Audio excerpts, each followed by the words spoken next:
Jersey. What was this? Gentlelady from New York reserved. It's my pleasure to recognize Chairman Calvert. Yield him 2 minutes.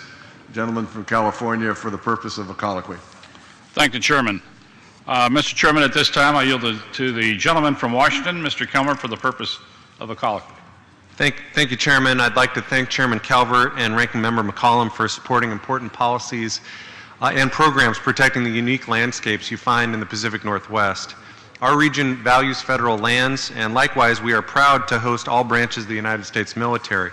People come from all over to hike and travel through our forests and waterways, and we want to make sure sensitive areas are protected. The goals of protecting our environment, the economy that relies upon it, and ensuring the readiness of those serving in uniform are not mutually exclusive. For the past several years, I've been working with the Park Service, the Navy, and many other agencies to understand their missions, concerns, and interests with regard to the impact of local military jet noise. At the same time, I've worked to ensure that they can go the extra mile when it comes to public outreach on their plans. Through this effort, I've learned that the Park Service and the Navy measure noise differently. This has led to difficulty in understanding the impact of the noise on the missions of other agencies, local communities, and protected lands, such as Olympic National Park. Moreover, it complicates any basis to examine possible solutions. In order to support a fact-based conversation regarding the impact of this noise, I wrote to the Council of Environmental Quality in March, asking that they work with both agencies to find an agreeable method of measuring and reporting the sound of military aviation.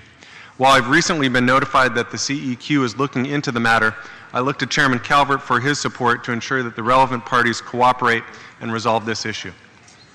I thank the gentleman for drawing attention to the issue. It's my hope that we can move forward with fiscal year 2018 process, and my colleague and I can continue to work together with the relevant agencies to address this issue so that his constituents and others around the nation can continue to enjoy all that the Park Service and other interior lands have to offer without compromising military readiness.